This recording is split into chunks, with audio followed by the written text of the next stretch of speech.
Thrown out, she built a cabin inside a bell tower. Gustav Musebach, who had weathered 19 Texas winters, told her, "You and that boy will freeze inside these walls like meat in an ice house." She had $4, a 7-year-old son, and walls everyone said would freeze them both. On January 6, 1886, the temperature dropped 64 degrees in 12 hours. But 3 months earlier, Cora Brading had never spent a single night without walls and a roof over her head. She had been a seamstress, a wife, a mother who kept a clean cabin and mended her husband's shirts and put food on the table at the same hour every evening. The Cypress Camp 12 miles north of Bandra was not much, a cluster of rough cabins around Pollock's sawmill, maybe 40 souls in all, but it was home. Elias worked the mill. Cora kept house. Their boy Teddy, 7 years old, learned to read from a Bible that had belonged to Cora's mother in Virginia. Then the saw blade shattered. August 14th, 1885, a Tuesday. The circular blade hit a knot in a cypress log, and a fragment the size of a man's hand broke free and spun through the air and opened Elias Brading's throat before anyone could shout a warning. He was dead before he hit the sawdust. 34 years old, married 9 years, gone in the time it takes to draw a breath. Cora did not see it happen. She heard the scream, not Elias, he never made a sound, but one of the other men, and by the time she reached the mill, they had covered him with a canvas tarp. The blood had already soaked through. She remembered thinking, absurdly, that she would never get that stain out. Horace Pollock, who owned the mill and the camp, and most of the debts that kept the workers bound there, gave her 3 days. Elias owed $14, store credit for flour and salt and coffee, a borrowed mule that had died of colic back in spring, tools he had damaged and not replaced. The debts were real. Cora did not dispute them. But when Pollock told her the cabin and everything in it would be seized to cover what was owed, she understood that the debts were also convenient. A widow with a child was a burden, a widow who might expect charity, who might remind the other workers that the mill could kill them too, who might weep in public and make the camp feel like a place where men died. That widow needed to go. She asked about Texas law, homestead protections, a widow's rights. Pollock smiled and showed her the debt notes her husband had signed. "You want to hire a lawyer," he said. "You go right ahead. Court's in San Antonio, 40 miles. You got money for a lawyer?" She had $4 hidden in the hem of her dress. She did not tell him that. On the 3rd day, she packed what she could carry: 2 wool blankets, a cookpot, her sewing kit, needles, thread, a thimble that had been her grandmother's, a hunting knife that had belonged to her father, the blade worn thin from decades of sharpening, and Teddy, who held her hand and did not ask where they were going, because he had learned in 3 days that asking questions made his mother cry. They walked southeast along the Medina River. San Antonio was the only destination Cora knew. 40 miles through hill country terrain, limestone ridges, cedar breaks, river crossings that soaked them to the waist. Her boots wore through on the 2nd day. She tore strips from her petticoat and wrapped her feet and kept walking. Teddy did not complain. He was 7. He trusted her. 5 days later, she saw the bell tower. Mission San Juan Capistrano rose from the riverbank like a corpse half buried in the earth.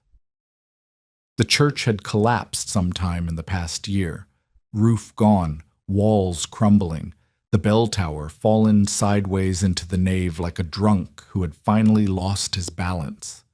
Mesquite and Huisache had colonized the ruins. Cattle grazed among the fallen stones. Cora stopped walking. Teddy tugged at her hand. "Mama, is this San Antonio?" "No, baby, San Antonio is further, 7 miles, maybe." 7 miles. She could walk 7 miles. But then what? A boarding house cost 50 cents a night. Her $4 would last 8 nights. 8 nights to find work, to find someone willing to hire a widow with a child and no references and feet wrapped in bloody rags. 8 nights, and then the street. She looked at the ruins again, the fallen bell tower, the thick stone walls still standing. Mama, why are we stopping? I'm thinking. She was thinking that the walls were 3 feet thick. She was thinking that even collapsed, they formed a kind of shelter, a cave of limestone, open at one end where the tower had broken, but enclosed on 3 sides and overhead where the tower's base remained intact. She was thinking that she had $4 and a child and nowhere else to go. She was thinking that at least the ruins would not charge her 50 cents a night. They slept in the fallen tower that first night, huddled against the inner wall with both blankets wrapped around them. The October air was cool but not cold, maybe 50 degrees. Teddy fell asleep quickly. Cora lay awake, listening to the sounds of the river and the rustle of animals in the brush and the steady beat of her own heart. In the morning, a man found her. Gustav Mosbach was 63 years old, a German immigrant who had come to Texas in the 1840s with the first wave of settlers from the old country. He had built stone houses across Bandera County for 4 decades. He had weathered 19 Texas winters. He knew limestone the way a sailor knows the sea, its weight, its grain, its moods. He also knew what winter could do to a person without proper shelter. He found Cora examining the interior of the fallen tower, measuring the space with her eyes, testing the stability of the walls with her hands. Teddy sat nearby, drawing pictures in the dust with a stick. Mosbach watched her for a long moment. Then he spoke. "You are thinking of staying here." It was not a question. Cora turned to face him. He was tall and weathered, with a gray beard and hands like slabs of granite. "I am thinking of it," she said. "Then you are thinking of dying." He stepped into the tower's shadow, running his palm along the inner wall. His expression was not cruel. It was simply factual, the way a doctor might tell a patient that the tumor was inoperable. "No roof," he said. "Heat rises. Any warmth you make will go straight up into the sky." "I know." "No chimney. You light a fire in here, the smoke will choke you before the cold does." "I know." "No floor. You will sleep on bare earth. The ground will pull the heat right out of your body. By January, the dirt will be colder than ice." Cora said nothing. Mosbach turned and looked at her directly. His eyes were pale blue, almost colorless. "And the walls? You think the walls will help you? Thick stone, solid. But stone does not hold warmth, Mrs. Braiding. Mrs. Braiding. Stone holds cold. In winter, these walls will not warm you. They will freeze you. The temperature outside will be 20 degrees. The temperature in here will be 15. You understand? The walls will make it worse." He paused. "You and that boy will freeze inside these walls like meat in an ice house." Teddy had stopped drawing. He was watching the old man with wide eyes. Cora felt something cold settle in her stomach. Not fear, exactly. Something closer to recognition. The stonemason was not lying. He was not trying to hurt her. He was telling her the truth as he understood it, and his truth made perfect sense. "There is work in San Antonio," Mosbach said, more gently now. "A woman can do laundry, mending, domestic service. It is not easy, but it is not death. A boarding house costs 50 cents a night. Then find a family who will take you in. The churches will take Teddy. They will not take me. I am Protestant. I am nobody. They will put my son in a Catholic orphanage and tell me I should be grateful." Cora's voice did not shake.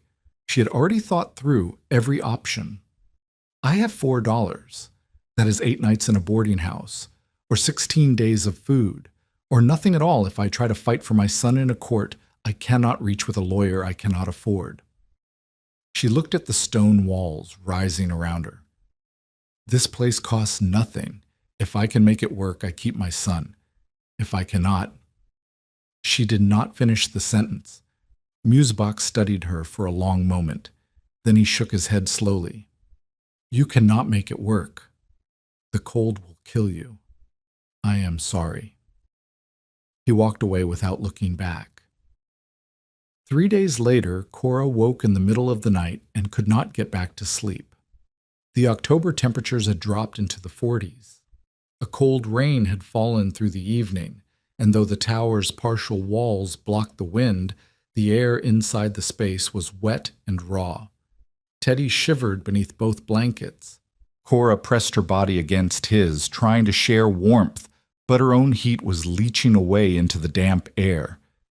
She thought about San Antonio, about boarding houses and laundry and churches that would take her son and give her nothing.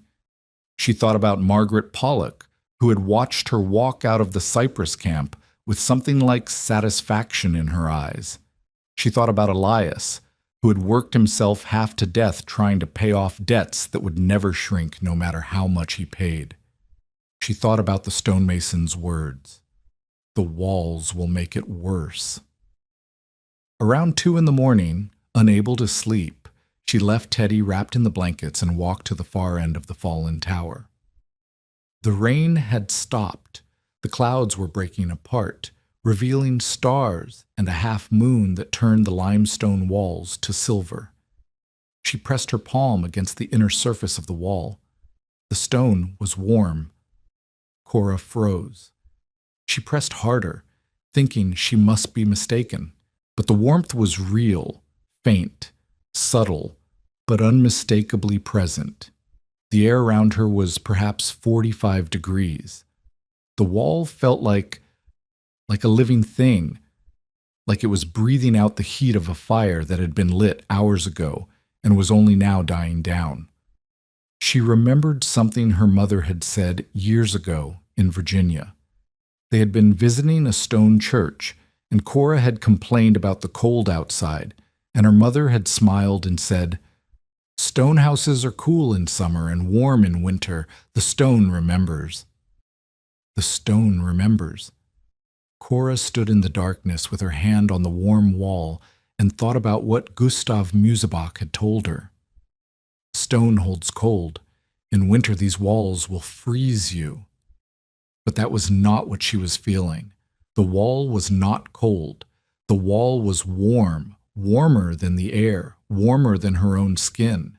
The wall had absorbed the heat of the day, the weak October sun that had shone for a few hours before the rain came, and it was releasing that heat slowly, steadily, like a coal that takes all night to cool. Musebach was thinking of thin walls, walls that let the cold pass through in minutes. But these walls were 3 feet thick, 3 feet of solid limestone between the inside and the outside. How long would it take cold to pass through 3 feet of stone? Hours, maybe days. The problem was not the walls. The problem was the open top. Heat rises. The warmth the walls released drifted upward and escaped into the night sky. If she could trap that warmth, contain it near the ground where she slept, Cora stood very still. The idea was taking shape in her mind, strange and fragile, like a soap bubble that might burst if she moved too quickly. She did not need to heat the air. She did not need a fire, a chimney, a stove. The walls were already warm. The walls would stay warm for hours after the air turned cold. All she needed was to keep their warmth from escaping. She needed a ceiling, a low ceiling, sealing off the lower portion of the tower from the open sky above. A small room, too small to stand in, but big enough to sleep in, with warm stone walls on 3 sides and a sealed roof trapping the heat they released. She was not building a cabin in the ruins. She was building a cabin inside the walls. Father Bouchard found her the next morning, dragging mesquite branches from the river bottom. He was 54, a Holy Cross priest from Indiana who had been assigned to the San Antonio missions 2 years earlier. The order maintained a small presence at San Juan Capistrano, conducting services in the old sacristy, trying to preserve what could be preserved of the crumbling compound. He had seen vagrants shelter in the ruins before. None of them had survived a full winter. He watched Cora stack the branches near the fallen tower. Teddy helped, carrying smaller pieces, his thin arms straining. "Mrs. Brading," Father Bouchard said, "what are you doing?" Cora wiped sweat from her forehead. "Building." "Building what?" she explained. "The ceiling, the sealed space, the warm walls." Father Bouchard listened without interrupting. When she finished, his expression was gentle but unconvinced. "Even if the walls provide some warmth," he said, "you have no food supply for winter. You cannot hunt. You cannot trap. The mission is 7 miles from San Antonio, too far to walk daily for work and weather." "I can forage. Pecans, persimmons. There are fish in the river." "And when the river freezes? When the ground is covered in snow?" Cora did not answer. Father Bouchard sighed. "I can offer you 1 meal a day from the mission's stores. It is not much, we have little ourselves, but it is something." He paused. "I can also tell you that you would be better served accepting charity in town. Even the poorhouse is warmer than these ruins." "The poorhouse would take my son." "Perhaps, but he would be alive." Cora looked at Teddy, who was arranging mesquite sticks into a small pile, humming tunelessly to himself. "If I give him to strangers," she said, "I might as well have let the mill take him. I might as well be dead." Father Bouchard was silent for a moment. Then he nodded slowly. "Faith may move mountains," he said, "but it does not heat stone. Find proper shelter before the Northers come, Mrs. Brading, or God help you both." He walked back toward the sacristy. Cora watched him go. Then she picked up another mesquite branch and kept working. The frame took 2 weeks. Cora scavenged wood from the ruins, beams that had once supported roofs, planks from collapsed walls, anything solid enough to bear weight. She lashed the pieces together with rope she had bought in San Antonio for 75 cents, spending nearly a quarter of her remaining money on a single coil of hemp. The ceiling frame spanned 8 feet, the width of the tower's interior. She braced it against the stone walls using wedged sticks, pounding them into cracks in the limestone until the frame held solid. The ceiling height was 5 feet, too low to stand, but high enough to sit, to lie down, to live. Teddy helped. He carried stones to wedge the supports. He held beams steady while Cora lashed them. He did not complain about the splinters in his fingers or the ache in his small arms. "Mama," he said one evening as the October sun turned the limestone gold, "are we going to live here forever?" "I don't know, baby. I like it here. It's like a cave." Cora looked at the space taking shape around them. A cave. Yes, that was what she was building. A cave inside a tower, inside a ruin. "I like it too," she said. Margaret Pollock arrived on the 23rd of October. She came in a wagon driven by one of the mill workers dressed in her Sunday clothes despite the fact that it was a Wednesday.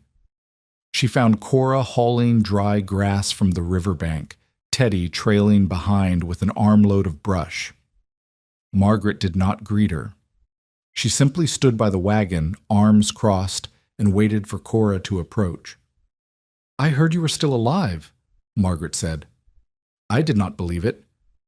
Cora set down her bundle of grass. Teddy pressed close to her leg. "I am still alive. Living in a heathen ruin, like an animal." Margaret's lip curled. "Like a squaw." Cora said nothing. "Horace wanted me to check on you. He felt guilty, I think, about the cabin." Margaret's eyes swept over the mission ruins, the fallen tower, the half-built ceiling visible inside. He should not feel guilty. This is what happens when a woman refuses to accept her place, when she refuses help from her betters. Mrs. Pollock, I came to tell you something, Mrs. Brading. Margaret's voice was flat and cold. The law in this county allows children to be removed from unfit parents. A woman living in a ruin, refusing Christian charity, keeping a child in conditions like this. She gestured at the ruins. That is an unfit mother. Teddy's hand tightened on Cora's dress. After the first hard freeze, Margaret continued, I will return with the county sheriff. If you are still alive, and I doubt you will be, I will have your son removed to a proper home. The Pollocks would be willing to take him. Horace and I have no children of our own. She smiled, thin and satisfied. Think of it as charity. Cora felt something shift in her chest, not fear, something harder. And if the freeze comes, she said slowly, and we survive it, if we are warm and healthy when you arrive with the sheriff? Margaret laughed. The first freeze will kill that boy, and when it does, everyone will know it was your pride that murdered him. You could have done honest work. You could have given him to a proper family. Instead, get off this land. Margaret blinked. This is mission property, Cora said. Her voice was steady. You are not welcome here. Leave. For a moment, Margaret looked uncertain. Then her face hardened. I will be back, she said, after the first freeze, and you will have no choice then. She climbed back into the wagon. The driver snapped the reins. Cora watched them go until the wagon disappeared around a bend in the road. Teddy was crying silently, tears cutting tracks through the dust on his cheeks. Cora knelt and took his face in her hands. Listen to me, she said. That woman is not going to take you. Nobody's going to take you. Do you understand? But she said the freeze would kill us. She is wrong. Cora pulled him close. We're going to finish our cave. We're going to make it warm. And when the freeze comes, we're going to survive it.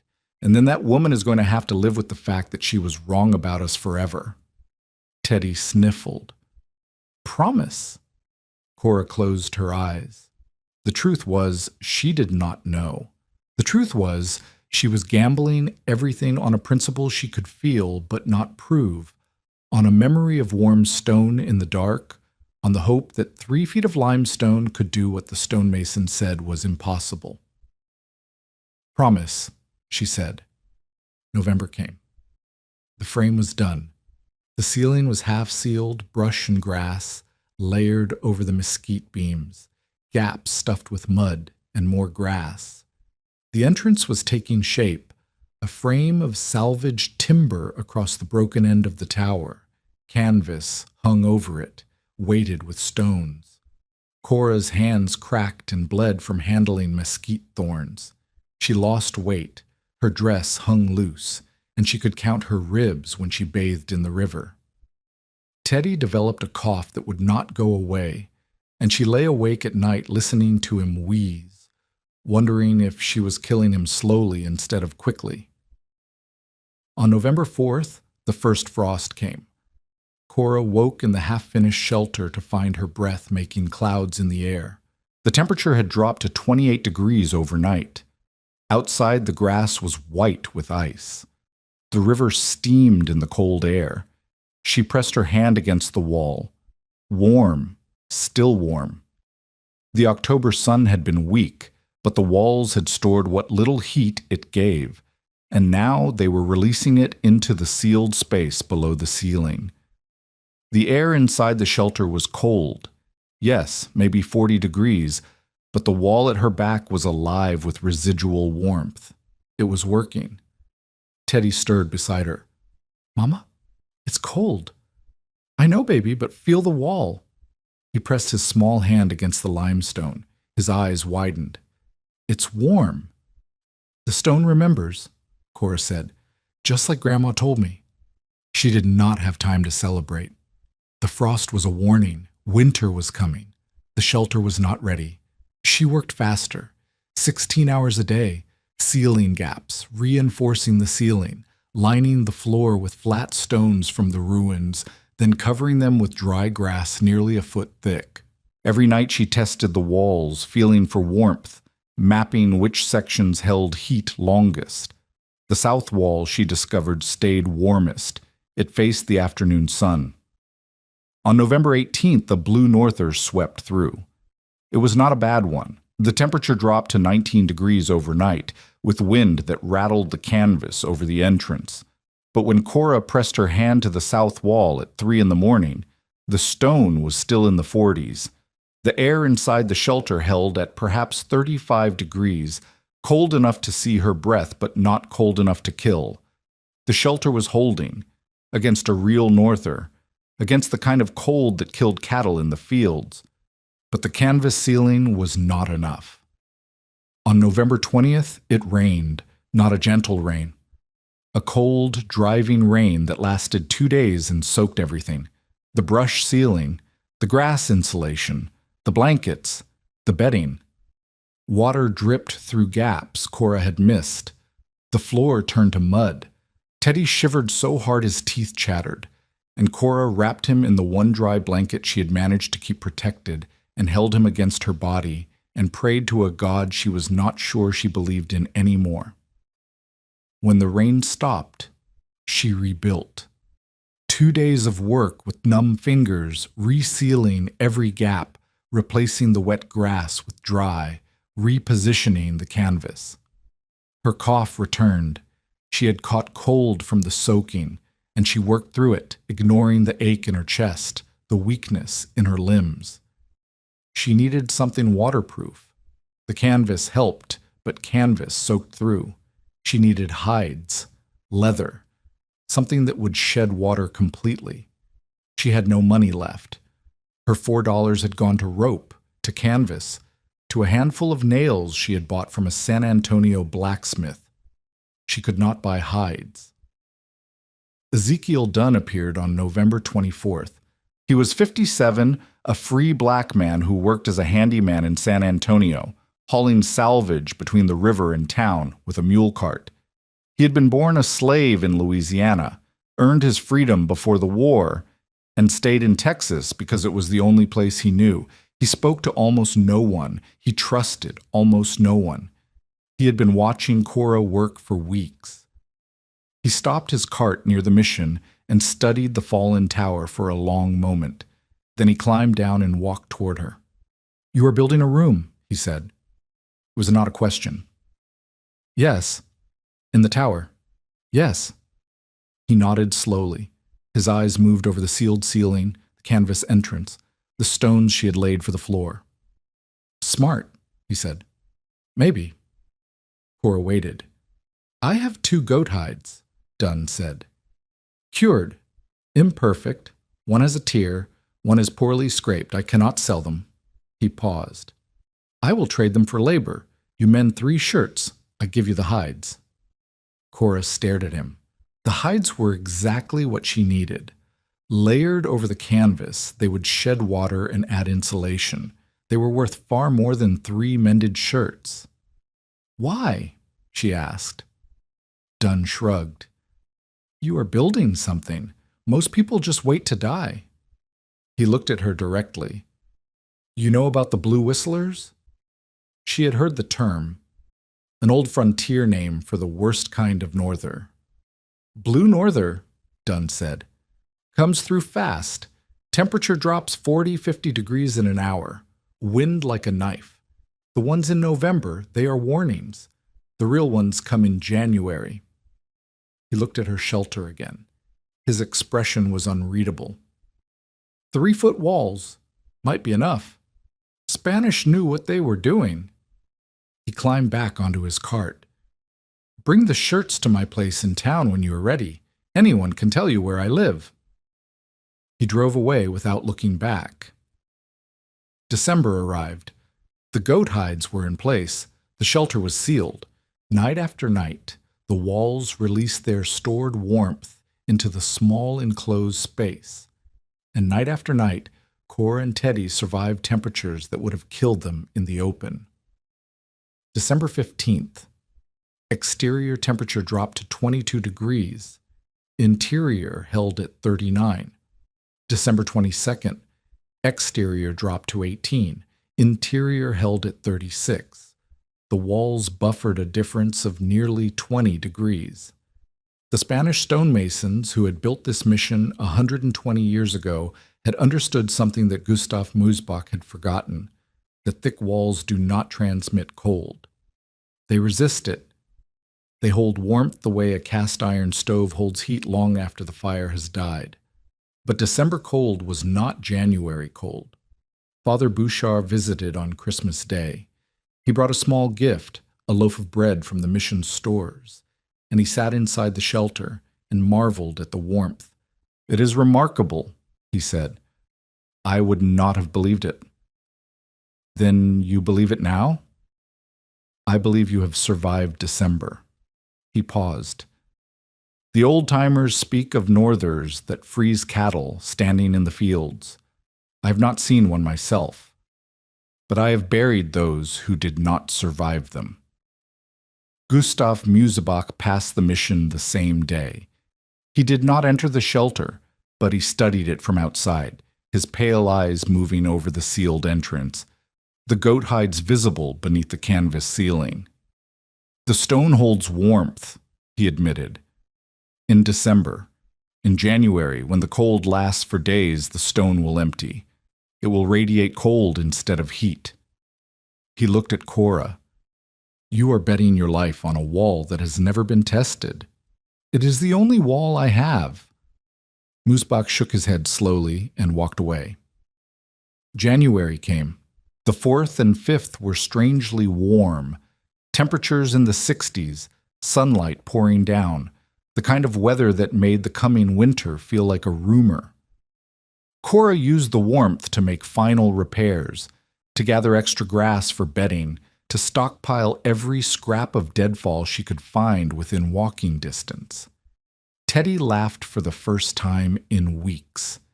He sat outside the tower in the sun, drawing pictures in the dust, and Cora watched him and tried not to think about what was coming. On the afternoon of January 5th, Ezekiel Dunn passed by. He did not stop. He simply looked at the sky, clear, warm, wrong, and said, loud enough for Cora to hear, "Blue Whistler coming. Maybe tomorrow. Maybe tonight." He kept moving toward town. Cora looked at the sky. The warmth felt different now, not like mercy, like a trap being set. She took Teddy inside the shelter. She sealed the entrance behind them. She pressed her back against the south wall and felt the warmth the stones had drunk from 2 days of 60-degree sun. And she waited. That night, Teddy's forehead was hot with fever. Cora pressed her hand to Teddy's forehead and felt the heat radiating through his skin. His cheeks were flushed. His breathing was shallow and quick. When she asked him how he felt, he said his throat hurt and his head hurt. And he was cold, so cold, even though the shelter was warmer than it had been in weeks. A fever, tonight of all nights. She wrapped both blankets around him and positioned him against the south wall, where the limestone still held the warmth of 2 days of January sun. She gave him water from their jug. He drank a little, then turned his face away. She lay beside him, one arm across his chest, and listened to him breathe. Outside, the stars were sharp and bright. The air was still, too still. Cora had lived in Texas long enough to know what that stillness meant. She did not sleep. Bust. The wall of cloud appeared at dawn. Cora crawled out of the shelter and stood in the gray morning light, watching the northern horizon. The sky there was not blue. It was not gray. It was a color she had never seen before, black with a bruise of purple beneath it, like a wound in the sky itself. The cloud stretched from east to west as far as she could see, and it was moving south faster than a horse could run. The air was still warm, maybe 55 degrees. The birds were singing in the mesquite trees along the river. Cora went back inside. She sealed the entrance behind her, the canvas weighted with stones, the gaps stuffed with grass, every crack she could find plugged with mud and brush. Teddy was still asleep, his breath rasping in his throat. She pressed her hand to the south wall. Warm, warmer than her own skin. The stone had drunk deep from 2 days of sun, and now it held that warmth like a promise. Please, she thought, please be enough. At noon, the light changed. The sun vanished behind the advancing cloud. The temperature outside began to drop. Cora could feel it through the canvas, a pressure change, a weight in the air. The birds stopped singing. The world went quiet. Then the wind hit. It came out of the north like something alive, a roar that built and built until it drowned out everything else. The canvas over the entrance bellowed inward, straining against its frame. Cora braced it with her body, then with stones, then with the cook pot and the water jug, and everything else she could pile against it. The temperature was falling. She could feel it on the air that leaked through gaps she had thought were sealed. 10 minutes ago, the air had been warm. Now it bit at her skin like teeth. Teddy woke, coughing. "Mama, what's happening?" "A storm, baby. Just a storm. We're safe inside." But she was not sure they were safe. The wind found every imperfection in her work, every crack she had missed, every gap where the mud had dried and shrunk. Tiny jets of icy air pierced the shelter like needles. She could feel the temperature inside dropping, degree by degree, as the cold forced its way in. She checked the south wall. Still warm. Maybe 50 degrees at the surface. The stone was releasing heat into the air, but the air was escaping through the gaps, and the wind outside was stealing it away. She needed to stop the leaks. Cora grabbed handfuls of dry grass from the bedding and stuffed them into every crack she could reach. She plastered mud over the grass with her bare hands, and the mud was so cold it burned. Teddy watched her from beneath the blankets, his eyes bright with fever. "Is the cave going to break, Mama?" "No, baby. The cave is strong. The walls are strong." She did not know if she believed it. By mid-afternoon, the temperature outside had dropped below 20 degrees. Inside the shelter, the air was perhaps 35, cold enough to see her breath. Cold enough for discomfort, but not cold enough to kill. Not yet. The walls were doing their work. Cora pressed her back against the south wall and felt the warmth radiating through her dress, through her skin, into her bones. The stone was still in the 40s, warmer than the air, warmer than anything else in the shelter. She positioned Teddy against it, wrapped in both blankets, and curled her body around his. His fever was getting worse. He shivered even though his skin was hot, and when she gave him water, he gagged and pushed it away. His cough had deepened into something wet and rattling. A fever in a healthy child was manageable. A fever in a child whose body was already fighting to stay warm was something else. Every degree his temperature rose, his body burned more fuel. Every shiver pulled heat from his core. A child could survive cold or sickness. Both at once was a race she might not win. "Teddy, Teddy, baby, you need to drink." "It hurts." "I know, but you need to drink, please." He drank. A little. She held him and listened to the wind scream. By 6 in the evening, the world outside had become something from a nightmare. Cora could not see through the gaps in the entrance. The air was white with ice and snow, driven horizontal by wind that gusted to 60 miles an hour. The temperature had dropped to perhaps 5 degrees. The wind chill was something she could not calculate, but she knew what it meant. Anyone caught outside would be dead within the hour. Inside the shelter, the air temperature had fallen to 28 degrees. Cold, dangerously cold.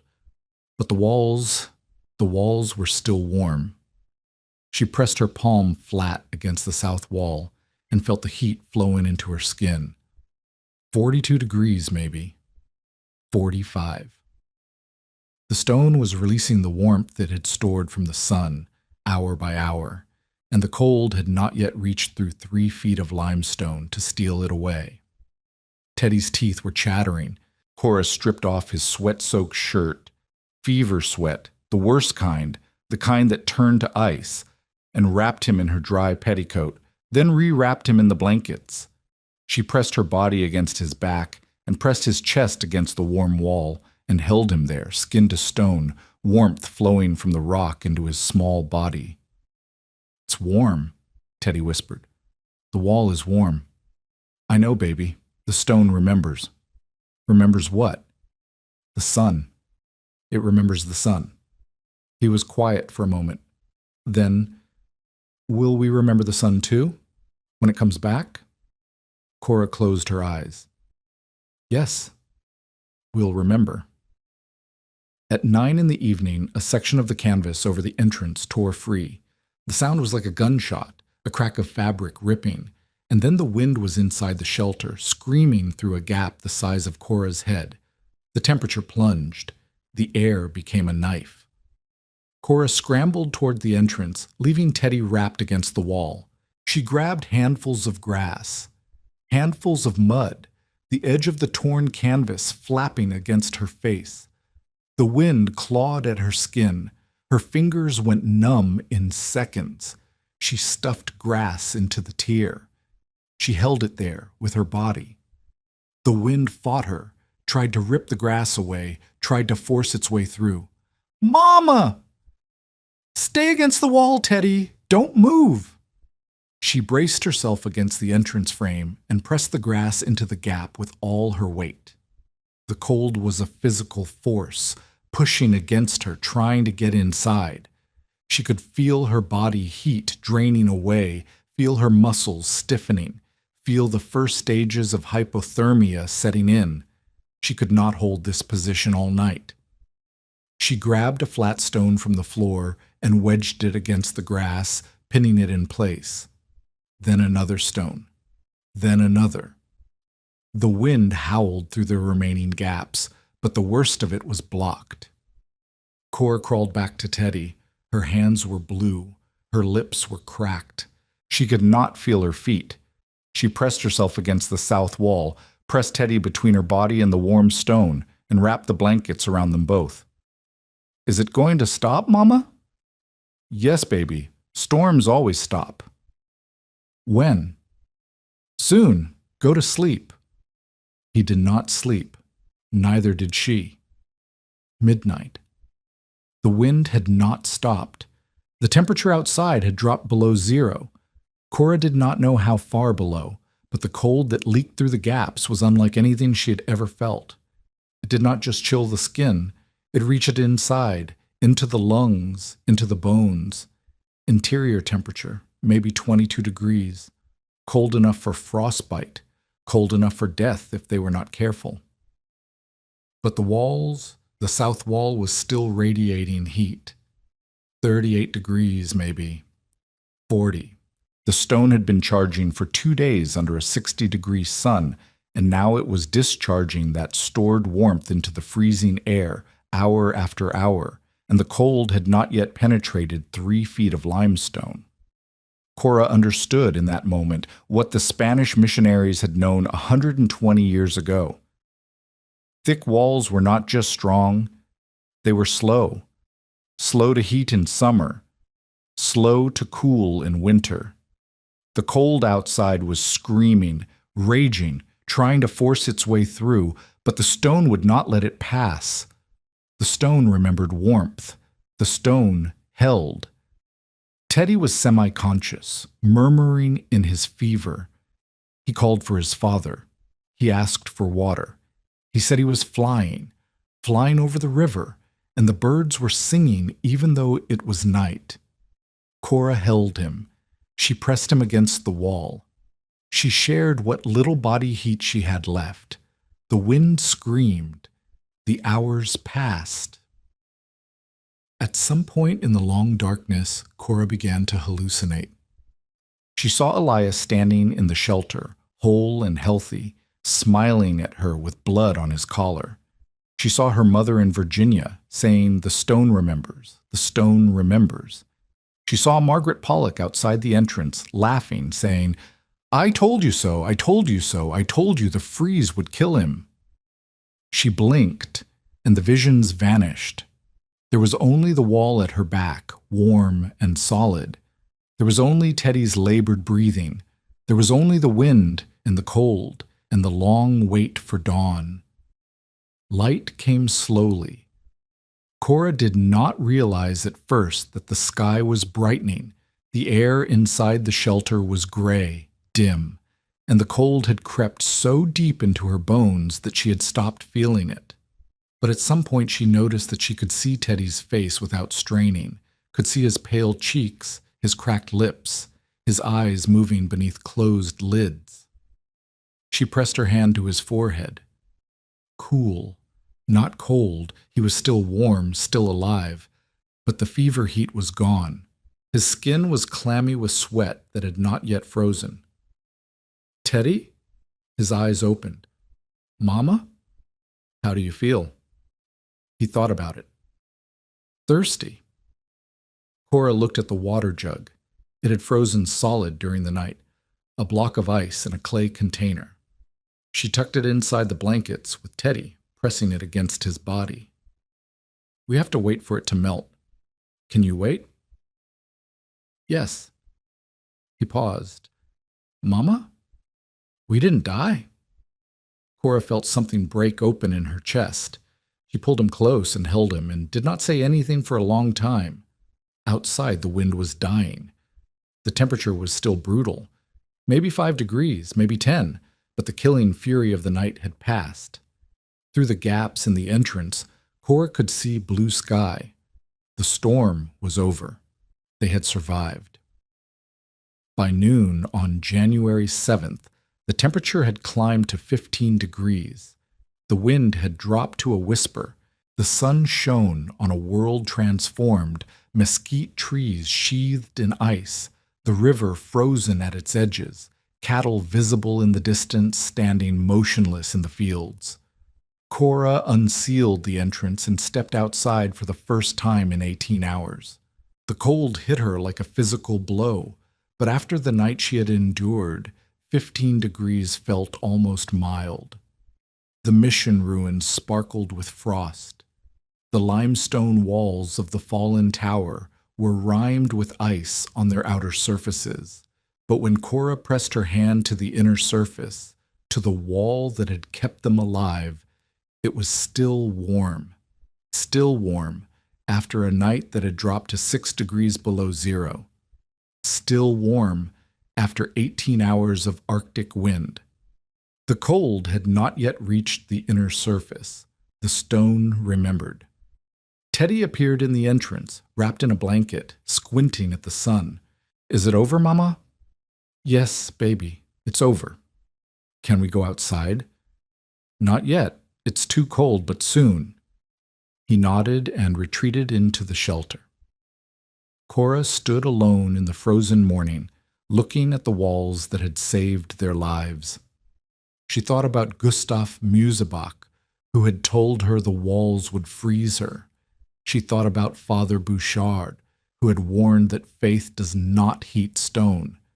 She thought about Margaret Pollock, who had promised to return after the first hard freeze to take her son. The freeze had come, the hardest freeze in a decade, and Cora Brading was still standing. Gustav Musebach arrived on January 9th. He came alone, on foot, walking from San Antonio with his coat buttoned to his chin and his breath making clouds in the still cold air. He found Cora outside the shelter, gathering deadfall for a small fire, the first fire she had dared to build since the storm, now that the worst danger had passed. He stood for a long moment looking at her. Then he looked at the fallen tower, at the sealed entrance, at the walls that rose around the space she had made. "You survived," he said. "Yes." "The boy?" "He's inside. He had a fever. It broke yesterday." Musbach nodded slowly. He walked to the entrance and ducked inside without asking permission. Cora followed. The old stonemason stood in the center of the shelter, his head bent beneath the low ceiling. He turned in a slow circle, studying the construction, the mesquite frame, the brush and canvas ceiling, the goat hides layered over them, the floor lined with stone and grass. Then he pressed his palm against the south wall and held it there for a long time.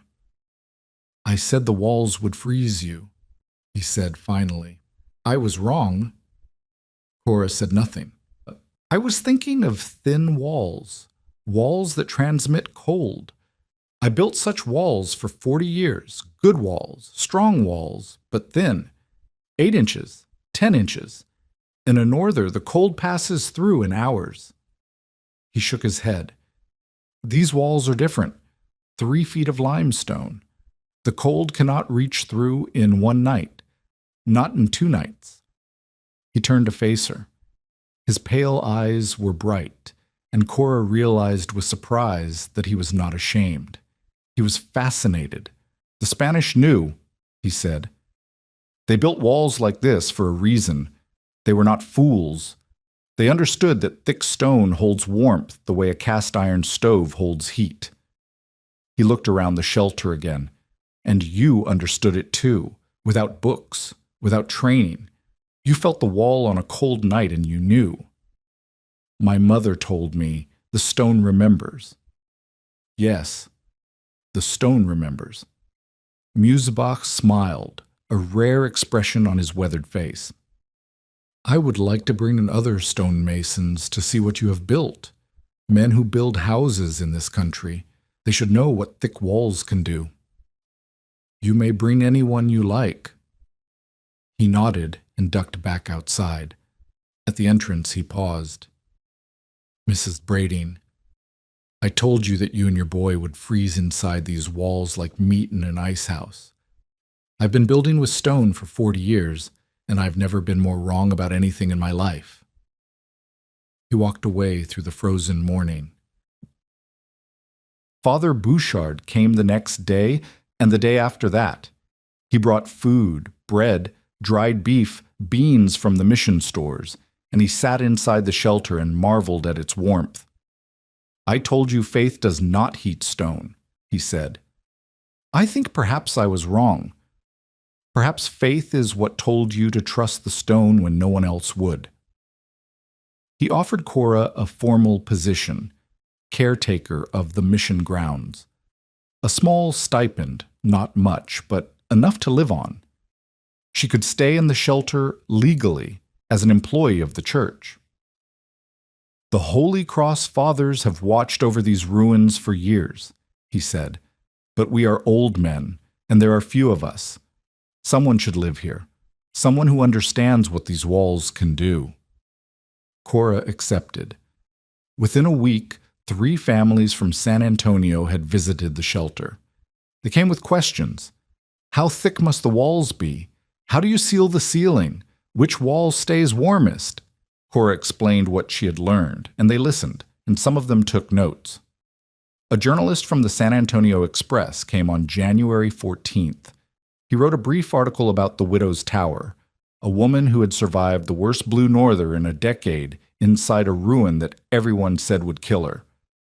The article mentioned thermal mass, though the journalist did not seem to understand the term.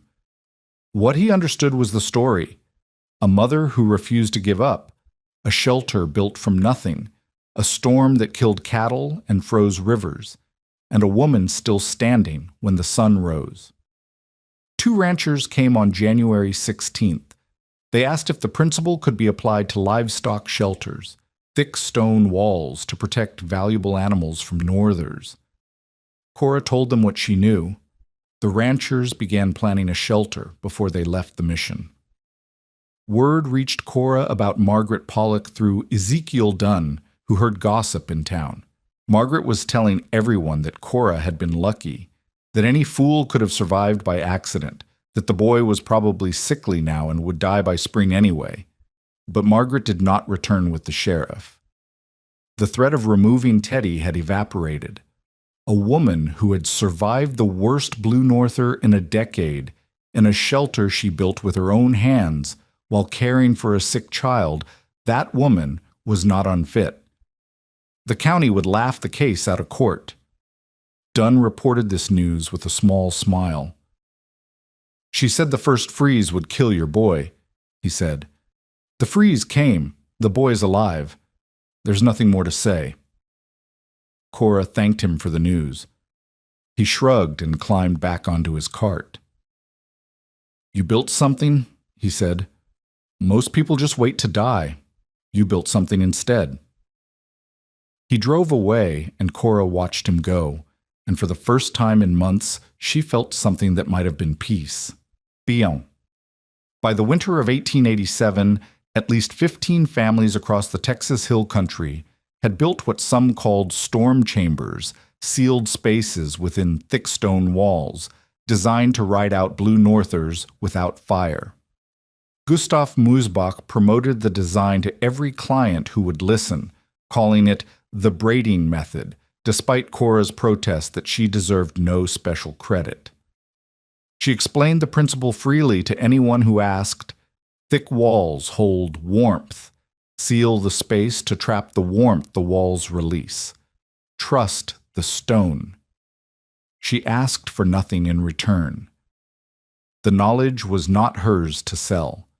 It belonged to the Spanish who had built the mission, to her mother who had told her the stone remembers, to the limestone itself that had held warmth through the longest night of her life. Cora Brading served as caretaker of Mission San Juan Capistrano for 11 years.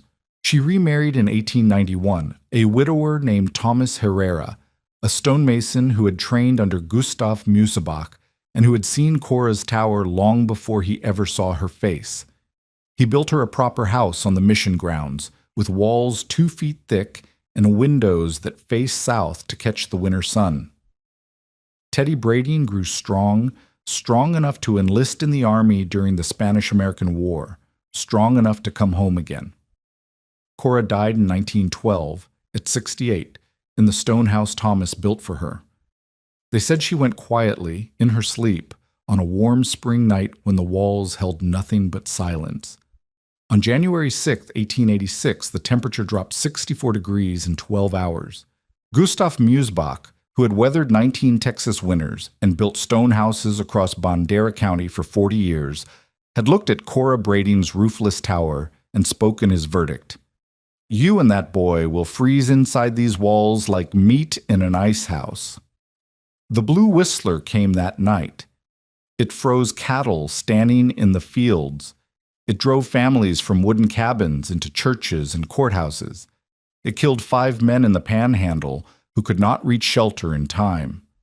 The temperature fell to 6 degrees below zero, and the wind screamed at 40 miles an hour, and the cold reached for everything it could touch. But inside the fallen bell tower, Cora Brading pressed her back against the south wall and felt the warmth the Spanish had built into the stone 120 years before. Her son's fever broke by morning. The walls held. She was still there when the sun rose. The widow who should have frozen, wrapped in a blanket in a room she had built inside a bell tower, her hand resting on limestone that remembered the sun.